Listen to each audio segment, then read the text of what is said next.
Describe your current hairstyle to me. It's bald. Right, so you've trimmed it around the temples. Around the temple? Yeah, you've trimmed your hair around the temples. Yeah. What is up, everybody? Harry here. This is James O'Brien on LBC with a caller named Clive, who cites Leviticus to argue against gay marriage in church, and O'Brien pushes back by citing several other Old Testaments. Laws? Clive presumably doesn't follow. I checked the specific verses O'Brien cites. Leviticus 25, 44 on slavery, Exodus 21:7, Leviticus 19:27 on trimming hair, and they're accurately quoted. This also touches a real long-running theological debate that exists within Christianity itself about how different parts of Old Testament law apply today, which I want to represent fairly, rather than treat as settled either way. Let's get into it. You're blaspheming. Not at all. Well, Not mate, at you all. just are. You just like the bit that hurts the gays, but you're happy to ignore the rest of it. Why do you think that is? Can I say to you, No, James, you can answer my quickly, question. Why do you pick the bit out of all of these books There that are discriminates ceremonial against laws. homosexuals, but you No. ignore all of the There- rest of it? We're taking things out of context. God has given the mandate, the outline for a biblical marriage, and that is for man and woman. If there are two men and they say that they love God, that's fine. They can do what they want. But they should not come and tell and dictate to Christians how they should live their life. And even But they are to Christians. say, no, what do I'm saying? Well, no. But you're dictating to those Christians how they should live their life. No. Yeah, the you are. Bible, the No, you Bible is the authority and the rules. If No, we believe God it is the authority and the rules. And how does he communicate to us then? Well, he sent Jesus, who told us to ignore the Old Testament. No, he didn't. Yes, he Where did. Oh, please, James. Gay people having blessings in church, how are they going to get hurt? Because if the church condones what they're doing, they're not sticking to the But the mandate church of the does scriptures. condone it. Yes. No. What? Do you not understand what I'm saying? No, I haven't got a clue. I think that makes two of us. So the church does condone. The Archbishop of Canterbury and the Synod have just said that it's fine. Right. Okay. So what I'm saying is.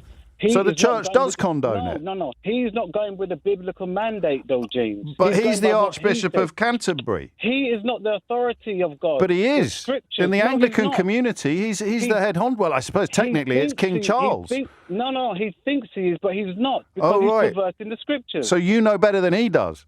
No, I don't know. The scriptures knows. Which James, scriptures? This is what it is. The Bible. Which bit? From Genesis to Revelation, all is truth. God's But that- revelation to mankind. But that never And says anything about homosexuality. Are you being real? In the book of Leviticus, in the book of Deuteronomy, it talks about men laying with men. But Leviticus also talks about burning a bull on the altar as a sacrifice because the odour would please the Lord. Oh, And it says you can sell your daughter into slavery, doesn't it, in Exodus? okay then. So what was the first mandate that God gave to mankind? What was the first thing he said? Be fruitful I'm afraid and I'm going to pull you multiply. back to Leviticus and Exodus, mate, because you just cited Yeah. them. Do you still think it's okay to sell your daughter into slavery? No, not at all. Well, why are Not you at all. picking and choosing then? No. It's about what God has set in order. That's Exodus because- 21:7, mate. You know that as well as I do. Yeah. It is okay to James- sell your daughter into slavery. What would be a fair price, do you think, in this day and age? No. James, what we've got to understand, I said, you've got to get things in its context. I Now, am. the thing is, The context is the book of in the Exodus and the book of beginning- Leviticus, which you just cited as your justification for what I describe as homophobia. So I'm just wondering why you pick that bit and yet you ignore the other bits. Are you allowed no. contact with a woman while she is in her period of menstrual uncleanliness, Clive? Yeah. What? No, you're not, at all. mate. That's Leviticus 15:19 to 24. Again, James, you are taking things out of context. No, I'm You said reading that it you out of want- the Bible.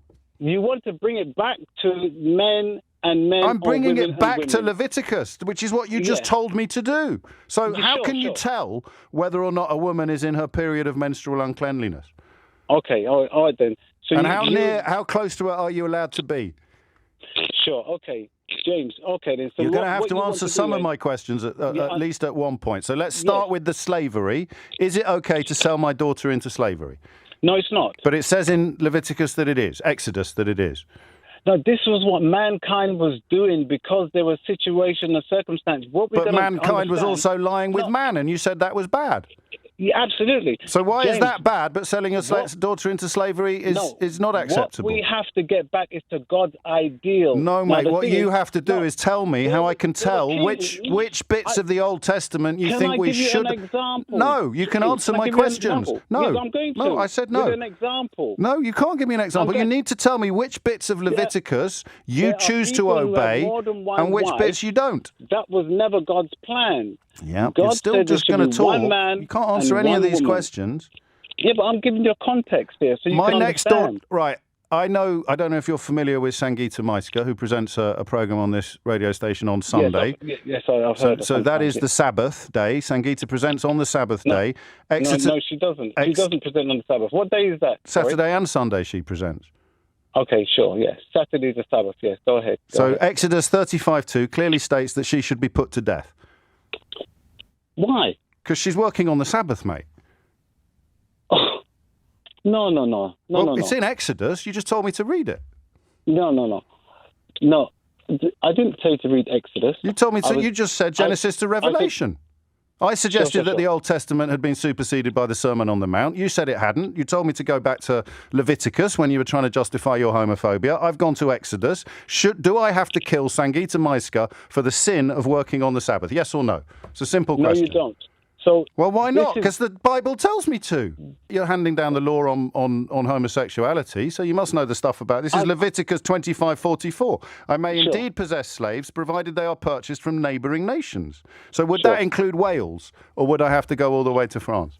If that's what the scripture says, then that's so. Okay, so So slavery's a good I'm not- thing. Slavery's allowed then, for you as a good No. Christian. Do you have any No. slaves? No, I don't. I don't. Okay. I explained to you, James. Do you have there's your some- hair? Can I ask you to describe your current hairstyle to me? It's bald. Right, so you've trimmed it around the temples. Around the temple. Yeah, you've trimmed your hair around the temples. Yeah. Well, that's expressly forbidden by Leviticus 19:27. I have No. to kill you now. No, not at all. Well, not yes, at all. this is all in your book, mate. Again, as I said. I haven't finished. Yes, What are you go ahead. So wearing? You've got to get it in this context. What are you wearing at the moment, Clive? I'm wearing one robe with all one thread. And what No, colour? I'm And only what? joking. No, I'm you're not, only though, are joking. you? I'm Because joking. even I'm you know joking. how hypocritical you're sounding now. Because you're not allowed to No. wear two different kinds of thread. No. You're gotta get blaspheming. Not at all. Well, Not mate, at you all. just are. You just like the bit that hurts the gays, but you're happy to ignore the rest of it. Why do you think Can that I- is? Can I say to you, No, James, you can answer my quickly, question. Why do you pick the bit out of all of these books There that are discriminates ceremonial against laws. homosexuals, but you No. ignore all of the There- rest of it? There's some laws that were done away with at the cross, but the moral law of liberty, the Ten I'm Commandments. going to ask you for the is final still- time, why do you choose to obey the bit that harms gay people while ignoring It the rest of it? it doesn't harm them. They're harming themselves because they're And violating there the it is. principles But you're of God. definitely not homophobic. They're absolutely not. Okay, mate. Watch the specific verses O'Brien cites, because they're accurately quoted rather than taken out of context in the way Clive repeatedly claims. Leviticus 25:44 does permit acquiring slaves from surrounding nations. Exodus 21:7 does address selling a daughter into servitude. Leviticus 19:27 does prohibit trimming the edges of a beard or the hair at the temples. These aren't misquotes or distortions. They're the actual text and O'Brien's challenge, asking why one specific set of Levitical laws is treated as binding while others in the same books are set aside is a real and long-standing question in Christian theology, not a rhetorical trick invented for this call. It's worth being fair to the fact that a genuine theological answer to this question does exist within Christian tradition, even though Clive never quite articulates it clearly here. Many Christian traditions, going back to figures like Aquinas and developed further in Reformed theology, distinguish between moral law, which is understood as universal and permanent, the Ten Commandments being the clearest example, ceremonial law, tied to ancient Israelite worship practices, and civil or judicial law tied to governing a specific ancient nation state. Under that framework, dietary rules, mixed fabric prohibitions, and the specifics of ancient slave law would be considered ceremonial or civil and no longer binding, while prohibitions understood as moral would still apply.